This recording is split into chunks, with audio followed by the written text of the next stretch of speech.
one of those reasons, Paul, I see as this transition from Trump, and what was obviously a con to everyone who could look at it soberly on the campaign trail of promising to be the champion of the working people, to then coming into Washington and overseeing a radical expansion of the upward transfer of wealth from the poor to the rich. Just this week, there was a report that the Trump White House is considering a unilateral tax cut worth about $100 billion that would, of course, benefit mainly wealthy taxpayers. That was reported in the New York Times.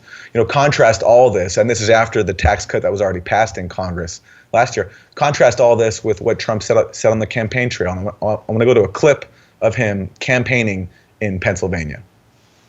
Globalization has made the financial elite who donate to politicians very, very wealthy. I used to be one of them. Hate to say it, but I used to be one. But it's left millions of our workers with nothing but poverty and heartache. When subsidized foreign steel is dumped into our markets, threatening our factories, the politicians have proven, folks, they do nothing. For years, they watched on the sidelines as our jobs vanished and our communities were plunged into depression-level unemployment. So that's Donald Trump on the campaign trail in 2016. Paul, wondering if you could talk about this game that Trump is playing now. I mean, he still paints himself as a champion of the working class. This week, he attacked the Koch brothers while still noting that he's made them very rich, and also leaving out the fact that he's not only hired many officials with ties to them, dozens actually, but also even adopted their policies that were written by Koch brothers funded policy groups. So the strange situation where we have, on the one hand, Trump continuing to attack people by name and painting himself as against them, while still behind the scenes pursuing their agenda pretty diligently and effectively. Well, of course, that's the other great betrayal of the American people, the lies of the campaign and the reality of the Trump government. Rana Foroohar, and I can't remember the exact statistic, but she writes for the Financial Times. When I interviewed her, she had an interesting stat, which is Trump's cabinet alone has more wealth than, I think it is something like a third of the American population. We can go back and check. But of course, he's a total con man and hypocrite. The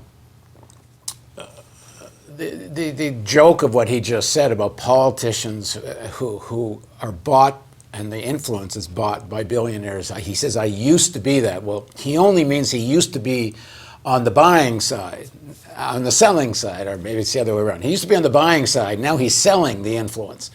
I mean, he wouldn't be president if it wasn't for Robert Mercer and Sheldon Adelson, two of the most reactionary billionaires on the planet, who funded his presidency. And I keep talking about the Robert Mercer story. It's still amazing to me how many informed people don't even know who Robert Mercer is, but used to own Breitbart and brought in Bannon and Kellyanne Conway. So he's a total con.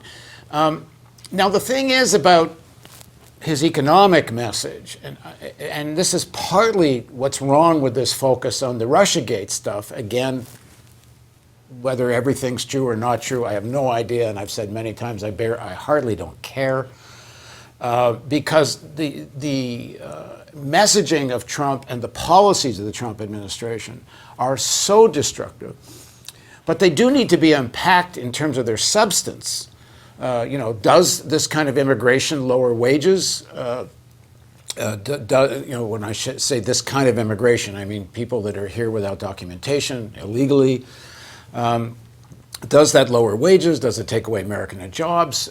And that needs to be unpacked in a serious way, because it's not enough just to have sentiment that it's not fair the way undocumented people are being dealt with. It doesn't deal with the economic argument that Trump makes that is somewhat persuasive. Excuse me, not only Trump. But if one looks at just on the face of it, terrorizing the undocumented population, it doesn't make them run and leave the country. it makes them even more susceptible to work for even lower wages and to be even more fearful of fighting for rights. It's kind of just ABC logic. If one really has the objective of raising wages and defending jobs, then what you do is you help people legalize, and not only that, you help people unionize. But as long as this workforce is being terrorized, it's going to depress wages and make this competition worse for American workers that do have legal status and citizenship and so on. So, like, we got to unpack the Trumpisms, and of course, it's obviously not just Trump, because these are betrayals of the promises, but the promises do have some influence. A lot of people buy into this. Same way a lot of people buy into the argument that the reason jobs left America was because of unions, because wages were too high, which is nonsensical if you look at the data. But a lot of people believe this. As far as the Koch brothers go, I mean, Mike Pence is a Koch brother representative in the administration. It's clearly closely connected, Vice President Pence, to the Koch brothers. And there's always been this kind of competition between the Trump cabal and the Kochs. There was this one story once where I think one of the Koch brothers' friends were playing golf on a Trump golf course, and Trump actually kicked the person off the course, and David Koch was all angry. But this is secondary fighting that goes on, as you said, on the policy front, with a few exceptions. The Kochs apparently don't like the trade war going on.